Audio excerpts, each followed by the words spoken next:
रात की खामोशी में कुछ आवाजें ऐसी होती हैं जो इंसानों की नहीं होती। कुछ जगहें ऐसी होती हैं जहां कदम रखते ही हवा का भार बदल जाता है, जहां दीवारें भी जैसे छिपकर आपको देखती हैं और परछाइयां आपके पीछे चलने लगती हैं।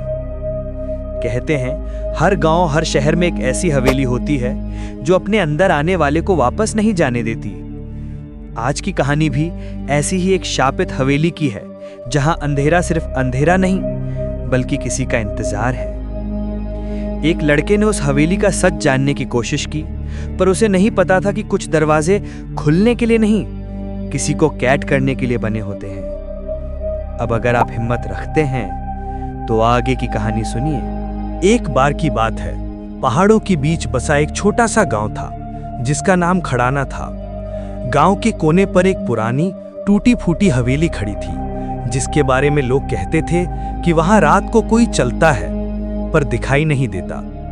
रात होते ही हवेली की दीवारों से खुरचने की आवाजें, टूटी खिड़कियों से सिसकियां और खाली कमरों से भारी सांसों की ध्वनि सुनाई देती थी। गांव वाले अंधेरा होने से पहले अपने घर बंद कर लेते, क्योंकि उस हवेली में कुछ ऐसा था जो अंधेरे में जाग जाता था। गांव में रहने वाला एक लड़का था, राघव को पुरानी जगहों का रहस्य जानने का बड़ा शौक था। हवेली की कहानियां उसे हर दिन और ज्यादा खींचने लगी। एक रात उसने निश्चय किया, आज मैं देखूंगा इस हवेली में आखिर है क्या। 12 बजते ही वो हवेली के सामने खड़ा था। हवा अजीब तरह से ठंडी भी नहीं और गर्म भी नहीं लग रही थी, पर उसमें एक सड़ी हुई बदबू घुली थी, जैसे कोई बहुत पास खड़ा होकर सांस ले रहा हो। जैसे ही उसने दरवाजा छुआ, वो खुद ब खुद ची की डरावनी आवाज के साथ खुल गया। अंदर बिल्कुल सन्नाटा था, इतना गहरा सन्नाटा कि राघव को अपनी ही धड़कनें कमरे में गूंजती महसूस हुई।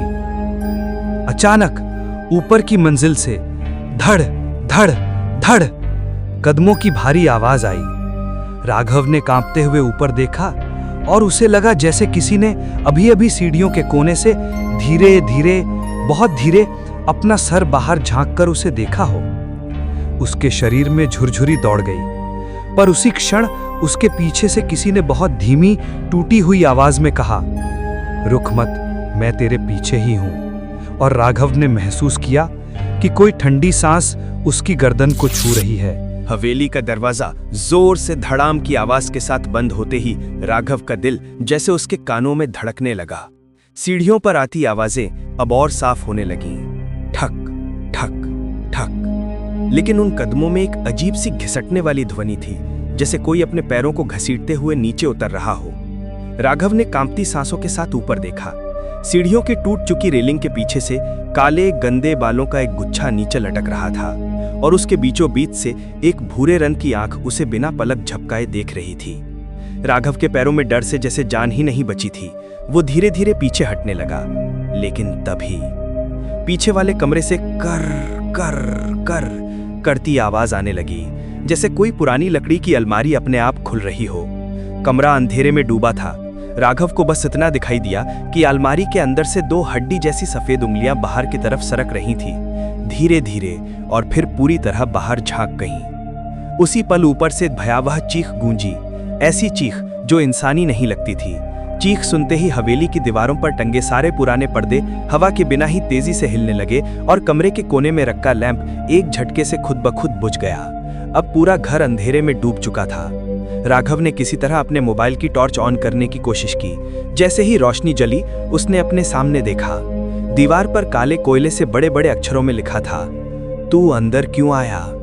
और उसी के नीचे ताजा खून से लिखा हुआ दूसरा वाक्य था, निकाल तो दूंगी पर जिंदा नहीं। एक ठंडी हवा का झोंका उसके पीछे से गुजरा। उसने धीरे से गर्दन घुमाई, और कोई उसके ठीक पीछे खड़ा था, उसके बिल्कुल कान के पास झुककर फसफसाता हुआ, अब भागकर कहां जाएगा?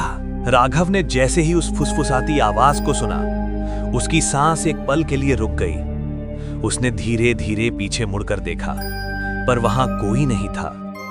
लेकिन हवेली का माहौल अब पहले से भी ज्यादा भारी हो चुका था। दीवारें जैसे सांस ले रही हो, फर्श जैसे हल्का हल्का कंप रहा हो, और हवा में किसी पुराने शव जैसी सड़ांत फैल चुकी थी। मोबाइल की टॉर्च कांपते हाथों में टिमटिमाने लगी। राघव ने रोशनी घुमाई और अचानक सीढ़ियों के ऊपर एक लंबी काली परछाई खड़ी थी, इतनी लंबी कि उसका सिर छत से टकरा रहा था। परछाई धीरे धीरे झुकने लगी, फिर और झुकी और फिर अपना चेहरा नीचे लाकर राघव के बिल्कुल सामने ले आई। लेकिन चेहरा था ही नहीं, बस काली गहराई, जैसे किसी ने पूरा चेहरे का हिस्सा उखाड़ दिया हो। उस काली जगह से एक दम घुटू घरघराती सांस निकल रही थी। राघव पीछे हटने लगा, लेकिन उसके पैरों के नीचे कुछ मुलायम सा महसूस हुआ। उसने टॉर्च नीचे की तो देखा कि जमीन पर कोई चितड़ा पहने बच्चा बैठा था। बच्चे के बाल उलझे हुए और आंखें खून सी लाल। बच्चा धीरे धीरे मुस्कुराने लगा, पर वो मुस्कान इंसानों वाली नहीं थी। मुंह एक तरफ से फटता चला गया, गाल की खाल नीचे को लटकने लगी और उसके दांत छोटे छोटे पर बेहद नुकीले। बच्चे ने अपनी गर्दन टेढ़ी करते हुए पूछा, तू भी मेरे जैसा बनेगा? तभी ऊपर से आती परछाई ने अचानक ऐसे छलांग लगाई जैसे कोई जानवर शिकार पर टूट पड़ता है। पूरी हवेली एक साथ गूंज उठी। खिड़कियां अपने आप धड़ाधड़ बंद होने लगीं। कमरों में पड़ी पुरानी कुर्सियां खुद ब खुद गिरने लगीं। दीवारों पर टंगी तस्वीरें एक एक करके टूटकर जमीन पर गिरने लगीं। राघव चीखा और दौड़ने लगा।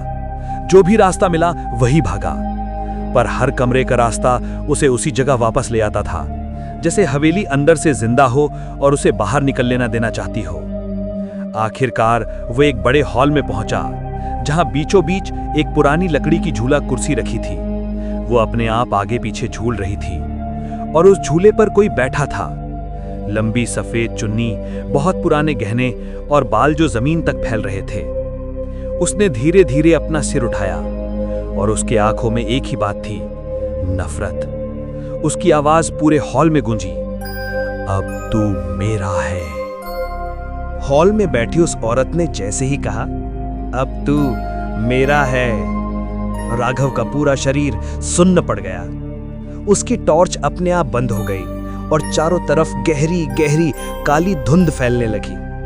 धुंध के भीतर से कई सारे फुसफुसाते स्वर गूंजे, भाग नहीं पाएगा, यहीं रह जाएगा हमारे साथ। अचानक वो औरत अपने झूले से उठी। उसके पैर जमीन को छू ही नहीं रहे थे। वो हवा में तैरते हुए धीरे धीरे राघव की ओर बढ़ने लगी। उसके पास पहुंचते ही उसका चेहरा विकृत होने लगा, आंखें पूरी काली, मुंह एकदम फैलता हुआ और भीतर से आती एक घुटी हुई गहरी चीख जिसने हवेली की दीवारों को हिला डाला। राघव ने आखिरी बार पूरी ताकत से दरवाजे की तरफ दौड़ लगाई। हवेली उसकी चीखों से कांपने लगी। खिड़कियां तोड़ तोड़कर हवा अंदर घुसने लगी। छत से धूल बरसने लगी। उसने दरवाजे को जोर से धक्का मारा। पहले बंद रहा, दूसरी बार धक्का मारा, हल्का सा हिला, तीसरी बार पूरी ताकत से मारा। धड़ाम! दरवाजा टूटकर खुल गया। राघव बाहर गिर पड़ा। सांस फूल चुकी थी, आंखों में डर भरा हुआ था। उसने पीछे पलट कर देखा। हवेली बिल्कुल शांत खड़ी थी, जैसे कुछ हुआ ही ना हो। उसने कांपते कांपते घर की तरफ भागना शुरू किया, लेकिन जैसे ही वो गांव के मोड़ तक पहुंचा, उसके मोबाइल में अपने आप स्क्रीन ऑन हुई। स्क्रीन पर एक तस्वीर थी, वही हॉल, वही झूला और झूले पर वही औरत, लेकिन इस बार उसके पास बैठा कोई और भी था, राघव। तस्वीर में राघव की गर्दन पीछे से किसी ने उसी तरह पकड़ी हुई थी जैसे वो हवेली में खड़ा हो।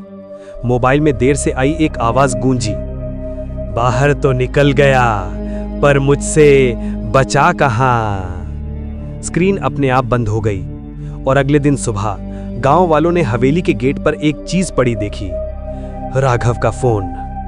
पर राघव कहीं नहीं मिला। कहते हैं आज भी रात के 12 बजते ही हवेली के अंदर से एक लड़के की घुटी हुई चीख आती है, मुझे बाहर निकालो।